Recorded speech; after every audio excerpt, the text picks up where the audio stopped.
So we are seeing how the forces of the lower nature act upon man.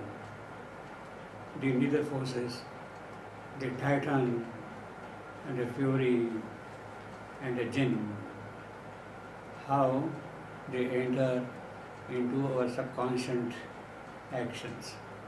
Now, this is a picture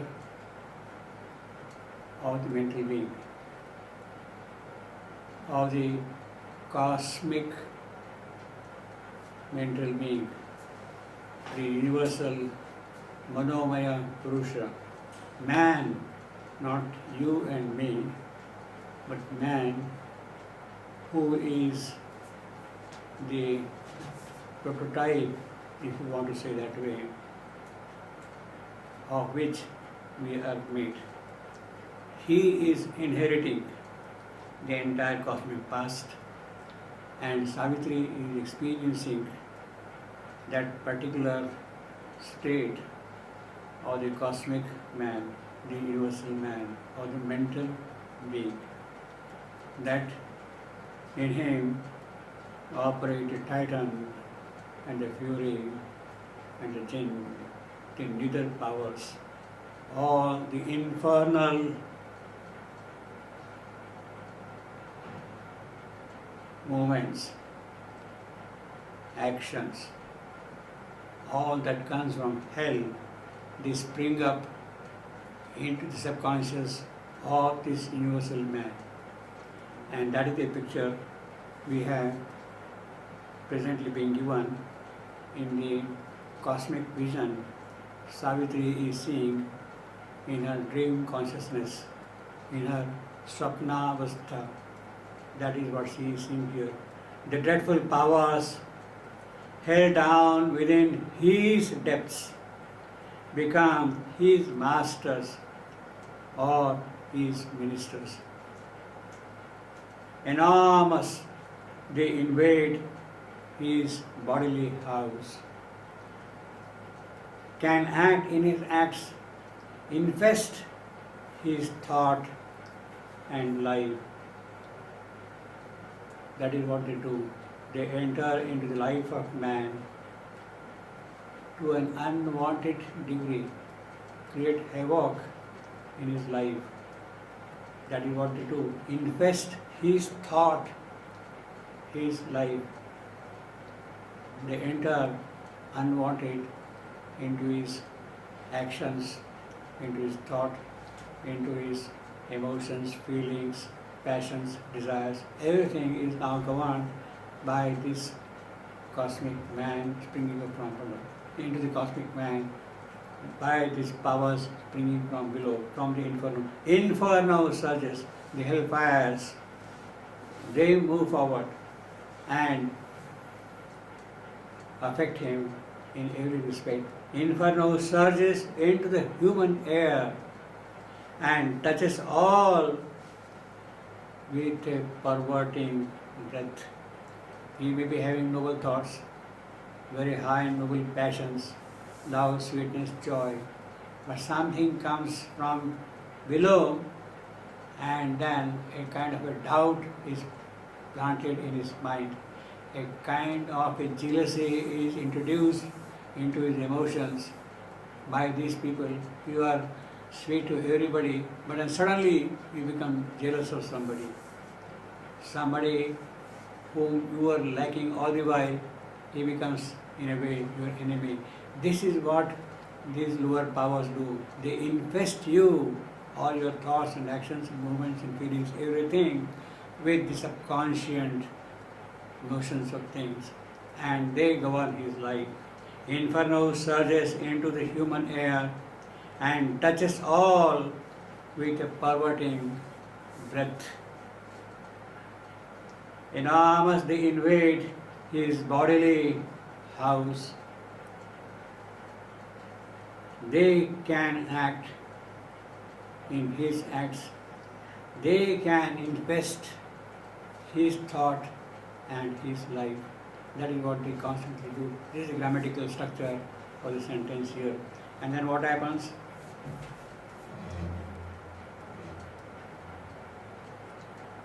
Creative forces like a thin miasma creep, stealing through chinks in his closed mansion's doors, discoloring the walls of upper mind in which he lives his fair and spacious life, and leave behind a stench of sin and death, not only rise in perverse drifts of thought and formidable formless influences, but there come presences and awful shapes, tremendous forms and faces mount, dim steps, and stare at time into his living rooms, or caught up for a moment's passionate work, lay a dark custom's claim upon his heart. Aroused on sleep, they can be bound no more. They become uncontrollable. They have sprung up from the sleep, and now you have absolutely no hold on them. They will create havoc in your life. They will do every kind of harm to you in every respect. They will spoil your thought, they will spoil your emotions, your relationships with friends, family members, with your country, with whatever you love. You will spoil those things. Constantly they keep on happening. And how? We have got here a very beautiful, a very vivid description in the form of a very elaborate simile of the miasma creeping on the walls. Miasma, that is the exhalation of a poisonous gas. Damp walls become damp, and they keep on emitting noxious air, noxious exhalation is what constantly goes on happening there. When the wall is damp, old wall is there, there are some cracks, there are some holes and all that, and from the ground a thin layer of water, so to say dirty water, comes and spreads on the wall, and it gives you noxious smell, abominable poisonous smell also at times. That is how the walls of your mind get affected by these feelings. It's a very, very vivid description. Grey forces like thin miasma creep, steering to chinks, to clefts, to cracks, to holes, to crevices in the wall. They somehow manage to come up and spread on the whole wall like that. If you see old dingy rooms, this is a very common sight, and you feel very suffocated at times. In fact, many times you see that you feel that some kind of a poisonous air is what you are breathing in those rooms. Steering through things in his closed mansion's doors, he has a beautiful house, a lovely place to stay and all that. But somehow they manage to steal and creep on the walls of your mind, discoloring the walls of upper mind, even your highest thoughts, noblest ideas, they get corroded, they get affected, they get poisoned by this miasma, in which he lives his fair and spacious life. Spacious, something which is fair but which is also faint, which looks beautiful but it is not really so. That is the kind of spacious life we think that we are very honest, very upright, but actually behind that there is a kind of a crookedness in our action, and our life gets affected by this thing, in which he lives his fair and spacious life and leave behind a stench of sin and death. This is what happens in the case of the miasma creeping, because it is a noxious exhalation, it can be poisonous, it can cause death also. So the sin which is there within us, it creeps up and it can really eat us up. We would die even because of that death, and leave behind a stench of sin and death.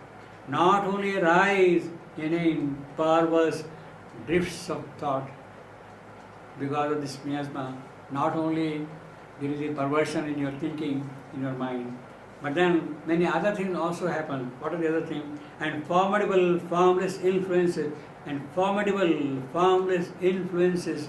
See the alliteration of F, formidable, formless influences. The L's and F, the alliteration is very powerful and carrying the whole line as if something is creeping from below. See, if formidable, formless influences. See, the alliteration is very powerful here, you see, and so natural also. Alliteration means repetition of the same sound. F, formless, formidable influences. L is very prominent. F is of course there. M is also there. So all these things are repeated here. And formidable, formless influences. But there come presences and awful shapes. So not only they pervert your thoughts, but awful presences come and enter into your life, into your thinking, into your way of doing things. But there come presences and awful shapes, tremendous forms and faces, mount dim steps. One by one, they climb up ladder by ladder, one step above the step. They keep on coming up from our subconscious nature and corrode the whole of our being in the process. And stare at times into his living rooms. Oh, you are living in that beautiful house. Let me go and peep. What is there? Let me see in what manner I can spoil that house. I can cause damage. That is what they will always stare. And stare at times into his living rooms, or caught up for a moment's passionate work, lay a dark custom's claim upon his heart. Either they enter into your mind or they seize your heart and take possession of it. Lay a dark custom's claim upon his heart. Aroused from sleep, all these powers have come up, they were lying asleep all the while, but then suddenly they spring up sometimes and then they will affect all your things. They can be bound no more. Once they come up, they rise up, there is absolutely no way of controlling them. It's very difficult once they start happening like that. Perhaps even if an exceptional intervention is there, it is doubtful whether man will listen to it. You might be getting a message, you might be told, please, please be away from that, stay away from that, but you are now tied by these forces and you may discard even the advice you get. It happens very often. You start arguing, is it true? Can it really happen? I am like this, I am powerful, I am strong, because you are already possessed now. And then you discard, even if some good advice comes to you. It can be from your friend, it can be sometimes from within you also, but you reject that thing, you discard that thing totally. Now this expression, grey forces like a thin miasma cream, steering to chinks in his closed mansion's doors, discoloring the walls of our mind, in which he lives his fair and spacious life, and leave behind a stench of sin and death. Not only rise in him perverse drifts of thought and formidable, formless influences, but there come presences and awful shapes, tremendous forms and faces mount, dim step, and stare at time into his living rooms, or caught up for a moment's passionate work, lay a dark customs claim upon his heart. Aroused on sleep, they can be bound no more. Now, this is a description which is very gruesome, very frightening. How you really open to neither forces, to infernal influences, and you get driven by them. You are no more your own master. They will command you to do this or that, and you simply do it. That is the state in which you lie always. And it is described in the most vivid manner, what one might say, in a very cruel manner, very harsh manner. The poetry here is a poetry of a different kind than what we have in Savitri and other places. You are seeing here what the modernist would call the realism of life. What is our life?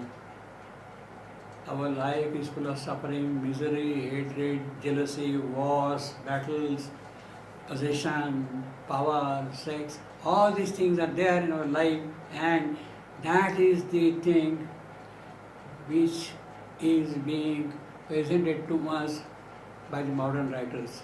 Modern writers say that this is realism, this is the reality of life, this is what we see all around here, Jagrata Avastha, that is their realism. Now, it is in that context, the modern poetry is written as if to keep open every part of our subconscious life and reveal to us how bad we are in the whole world here. That is what the modern poetry is trying to do. He is trying to depart from the earlier Victorian poetry, from the romantic poetry, from the classical poetry, and it wants to give you a realistic picture of life as you see in front of you. Man fighting with man, with all the ugliness which is there in his body and in his soul, in his mind, in his thoughts, everywhere. It is that which they would like to depict, not only in poetry, that also happens in paintings. You are becoming a realistic in a good way. So here we have a true realistic picture in Savitri, but at the same time the language is such that it does not make you feel that there is something ugly in it. It takes away all the mad qualities which are there in modern life. He is presenting it at the same time. There is a power in the language by which all that ugliness is displaced, is removed from your thinking. So when he is giving a realistic picture, at the same time, by that effort, by that presentation itself, he is removing also the ugliness which is there behind things. That is the quality of a yogic poetry. He will depict realism, but in that depiction, he also puts his light to remove all the darkness which is present within our soul. That is what a yogic poetry does, and is exactly one of the most beautiful examples of how a true realistic poetry should be written. 1, 2, 3, 4, 5, 6, 7, 8, 9, 10, 11, 12, 13 lines. This passage here. It has in one single passage depicted the entire realism of modern life. Now, we might see some examples of the modern poets, how they depict the modern life. And we can see the differences between what they depict and what we are here in Savitri of the modern life. The realism of Savitri is of a different degree, of a different higher order, which has also the power to relieve all that is ugly and bad from your soul. Let me use some examples here. Let me read a couple of passages from the modern poetry. This is from Laura Riding. The wind suffers of blowing. What does the wind suffer with? it is suffering of blowing. The wind suffers of blowing. The sea suffers of water. The fire suffers of burning. And I of a living name. I am called this, that is, I am suffering because of that name. So that is the modern life. The wind suffers of blowing, the sea suffers of water, the fire suffers of burning, and I of a living name. That is the realism which is being presented in the modern poetry as an example here. Then there is another one, Philip Sidney's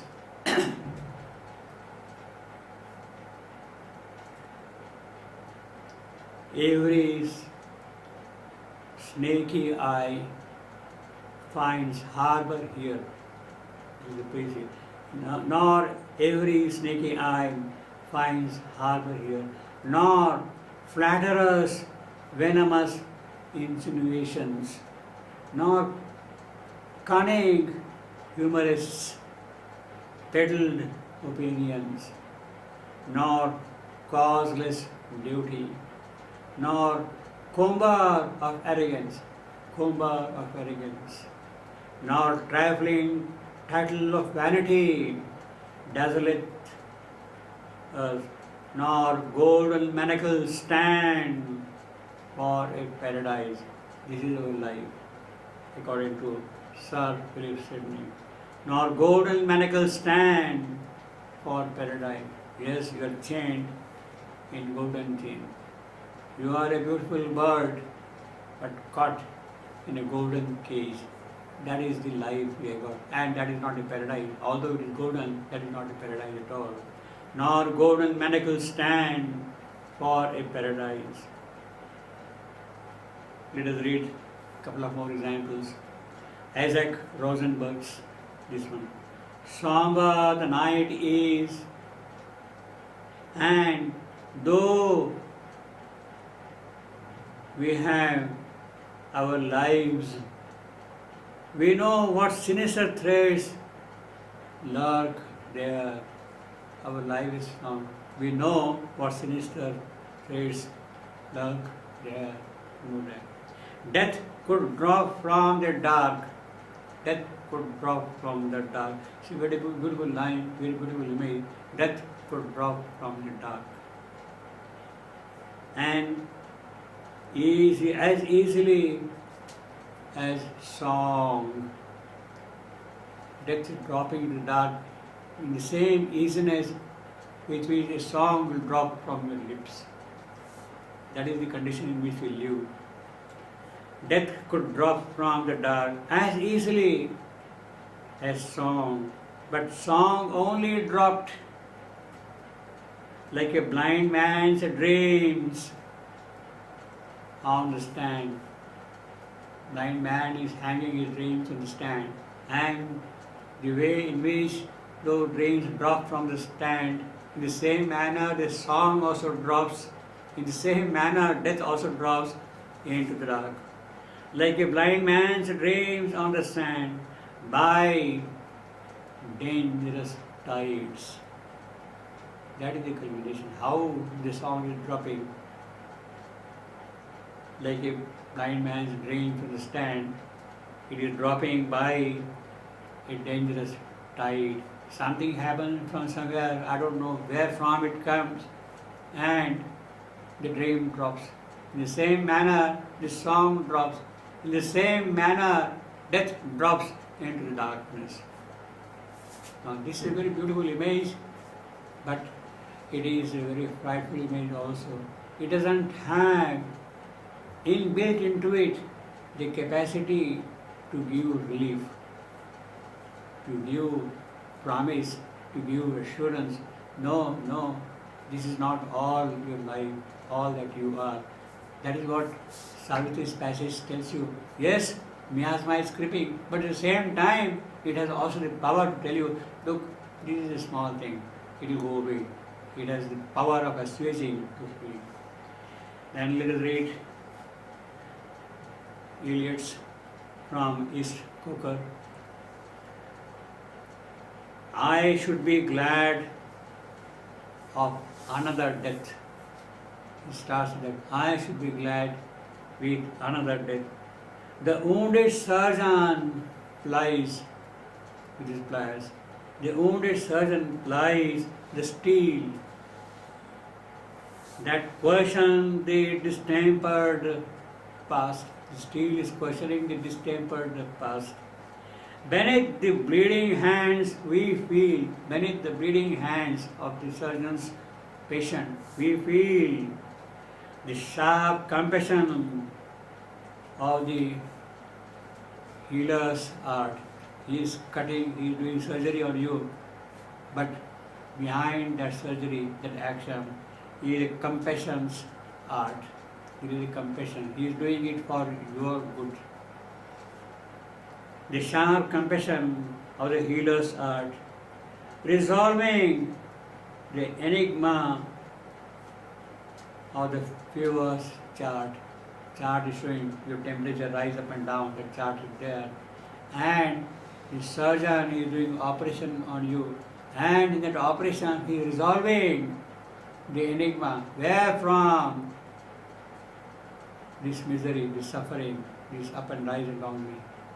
Where from this another death? Now this is the kind of a picture a modernist would present to you. Compare that with what we have here in Savitri. Grey forces like a thin miasma cream, staring to things in his closed mansion doors, discoloring the walls of upper mind, in which he lives his fair and spacious life, and leave behind a stench of sin and death. Sin and death not only rise in him perverse drifts of thought and formidable formless influences, but there come presences and awful shame, tremendous forms and faces mount dim steps and stare at time into his living rooms. Or, called for a moment's passionate work, lay a dark essence claim upon his heart. Aroused from sleep, they can be bound no more. Now this is a very frightening picture, but the poetry also takes away the fright from it. That's the beauty of it, which is there to some extent in what we have read in the few samples we have here. The wind suppose of blowing, and I of a living name. I should be glad of another death. Well, there is something in that, but the power which is there in this miasma picture is not there at all in his compositions. That is the difference, that is the true modernism what we have got here in Savitri.